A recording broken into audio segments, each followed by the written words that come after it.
जो नहीं देख रहे हैं वो हकीकत और वो सच शायद मोदी सत्ता के लिए सबसे खतरनाक है, क्योंकि उसे पता है एक ऐसा शख्स है जिसकी अपनी राजनीतिक जमीन इतनी मजबूत है कि उसे हिला डुला पाना उनके लिए मुश्किल है। तो एक ऐसी चाक चौबंद व्यवस्था की गई जिसमें वह शख्स कुछ बोले ही नहीं,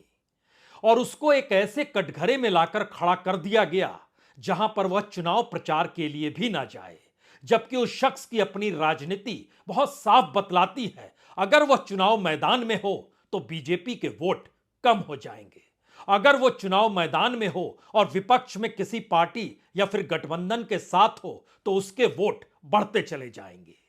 इस शख्स का नाम, इस इंसान का नाम मायावती है।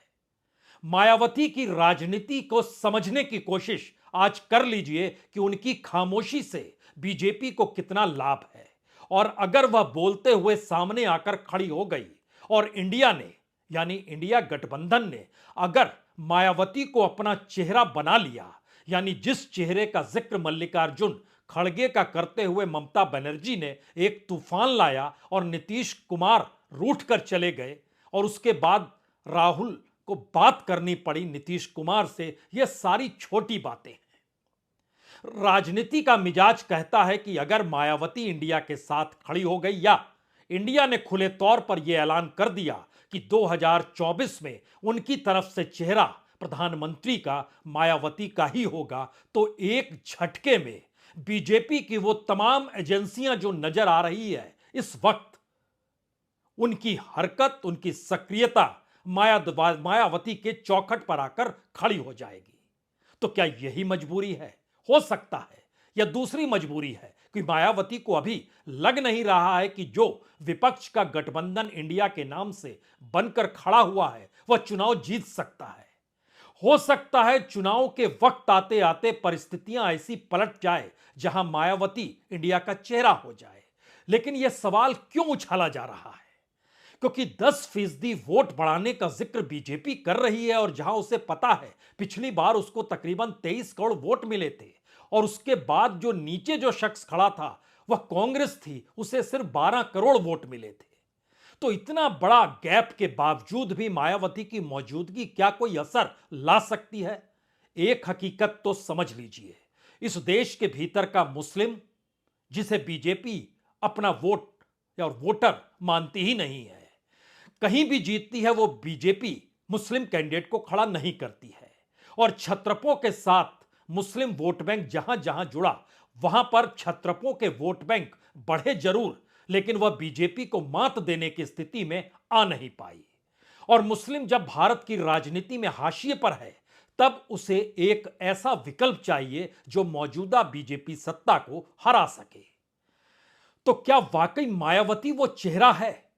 और ध्यान दीजिए तो उत्तर प्रदेश की राजनीति में सिमटी हुई मायावती जब जब सत्ता में आई तो मुसलमान उनके साथ खड़ा था, उस दौर में ब्राह्मण भी उनके साथ आकर खड़ा हो गया। और पिछले चुनाव में जब समाजवादी पार्टी और बीएसपी का गठबंधन उत्तर प्रदेश में हुआ तो मायावती 10 सीट जीत गई, और उसके बाद समाजवादी पार्टी को सिर्फ 5 सीट मिली। समाजवादी पार्टी ने कहा कि वोट का ट्रांसफर नहीं किया गया या नहीं हुआ, और यह सबको पता है कि समाजवादी पार्टी का जो अपना vote bank Yadav vote bank है उसके साथ दूसरे ऐसी जातियां खड़े होने से कुछ हद तक अब घबराती रही, जिसमें उसे लगता था कि एक दबंग जाति के साथ वो अगर खड़े होंगे भी तो भी उन्हें आने वाले वक्त में सामाजिक आर्थिक लाभ मिल नहीं पाएगा। तो क्या यही वजह रही कि जैसे ही जिक्र इस बात का शुरू हुआ कि मायावती को इंडिया में लाया जाए या इंडिया में मायावती का चेहरा बनाया जाए तो अखिलेश यादव रूठ गए और कहने लगे हम बाहर हो जाएंगे? सवाल हम बाहर हो जाएंगे या नहीं होंगे इसका बिल्कुल नहीं है। सवाल उसके आगे की लकीर का है, एक ऐसी लकीर जिसमें अगर वोट के लिहाज से भी परखना शुरू कीजिए, और पिछले विधानसभा चुनाव जो 5 राज्यों में हुए उसमें ध्यान दीजिए तो समाजवादी पार्टी और आम आदमी पार्टी दोनों इंडिया के साथ थी। इन जगहों पर जहां पर ये दोनों राजनीतिक तौर पर सक्रिय हुए, अपने उम्मीदवार को जिताने के लिए सक्रिय हुए, आम आदमी पार्टी और समाजवादी पार्टी, उन जगहों पर बीएसपी के उम्मीदवार भी थे, यानी बहुजन समाज पार्टी के उम्मीदवार भी थे, और वहां पर प्रचार करने के लिए मायावती नहीं गई। यहां से कोई कद्दावर नेता दिल्ली या लखनऊ से नहीं गया। वो कैंडिडेट के पास सिर्फ चुनाव चिन्ह था और अपना नाम था। इसके अलावे कुछ भी नहीं था चुनाव प्रचार को लेकर। और उस दौर में भी अगर एवरेज निकालिएगा तो 3.5% वोट बीएसपी को मिलते हैं, जबकि दूसरी तरफ अगर समाजवादी पार्टी और आम आदमी पार्टी दोनों को जोड़ भी दीजिए तो भी वह 1% वोट तक ही इन तीनों राज्यों में पहुंच पाता है। तो बीएसपी अगर सक्रिय हो जाए तो क्या होगा, और दूसरे राजनीतिक दल अगर सक्रिय होते हैं तो वो किसका वोट काटते हैं। तो पहली बात इसी को लेकर जाहिर है, इंडिया के भीतर से कोई आमने सामने होगा तो वोट आमने सामने के ही कटेंगे, बीजेपी को इसका लाभ मिलेगा। और बीजेपी चाहती है कि आम आदमी पार्टी मैदान में रहे, खासतौर से हिंदी पट्टी में, जहां पर अब उसको जीत ही चाहिए, क्योंकि वह एक पराकाष्ठा पर है। जहां हाई पॉइंट कहते हैं वहां बीजेपी पहुंची है, और वहां एक भी सीट गंवाना अब उसके लिए घातक है, और वो हाईएस्ट पॉइंट पर है। तो सामने अगर कांग्रेस खड़ी है जो राज्य दर राज्य उसका परिणाम हार का ही रहा है, और वहां पर जीत की कोई गुंजाइश हो ही नहीं, तो इंडिया के भीतर से चाहे वो कहीं पर आम आदमी पार्टी हो, कहीं समाजवादी पार्टी हो, लेकिन यह सवाल कोई भी पूछ सकता है, अगर ये तीनों मिलकर लड़ते तो क्या होता। मिलकर लड़ते अगर मैथमेटिक्स के लिहाज से समझिएगा तो भी हार ही मिलती, क्योंकि परसेंटेज ऑफ वोट अगर 0.5%, 0.35%, 0.75% इससे ज्यादा नहीं है, यानी 1% से भी कम का वोट बैंक इन पॉलिटिकल पार्टी से जुड़ा है तो, और दूसरी तरफ अगर मायावती सक्रिय होती है बीएसपी को लेकर राजनीतिक तौर पर, तो 6% एवरेज वोट राजस्थान में भी आते, मध्य प्रदेश में भी आते, छत्तीसगढ़ में भी आते, जो एक लिहाज से आधे हैं। और अगर उत्तर प्रदेश के विधानसभा चुनाव को भी परख लीजिए, उस दौर में भी मायावती प्रचार के लिए नहीं निकली, जबकि उत्तर प्रदेश में मुख्यमंत्री रह चुकी है।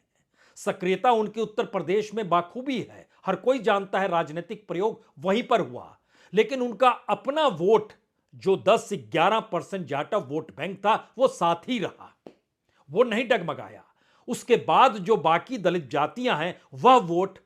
ऐसा नहीं है कि समाजवादी पार्टी या कांग्रेस के पास चला गया, बिल्कुल नहीं, वह बीजेपी के पास चला गया। लेकिन मायावती जब खड़ी होती है, सक्रिय होती है, तो दलित वोट बिल्कुल नहीं जाएगा बीजेपी के पास। अब यहां से दूसरा सवाल खड़ा होता है, इस देश के भीतर में अगर मुस्लिम गारंटी है वो एंटी मोदी जाएगा, एंटी बीजेपी जाएगा, तो दूसरी तरफ दलित जातियों के भीतर अभी भी एक ही चेहरा और एक ही पार्टी रेंगती है, वो मायावती और बीएसपी है। अगर इन दोनों के वोट को आप मिला देते हैं तो इस देश के भीतर 30% वोट पर तो साफ मोहर लग जाती है, और इस देश के भीतर में तकरीबन 122 सीट ऐसी है जहां पे शेड्यूल कास्ट और मुस्लिम वोट दोनों जो मिलता है वह 30% से ज्यादा हो जाता है, 40% तक पहुंच जाता है। और उसमें सिर्फ एक तड़का उस इंडिया का ही तो लगाना है जो ओबीसी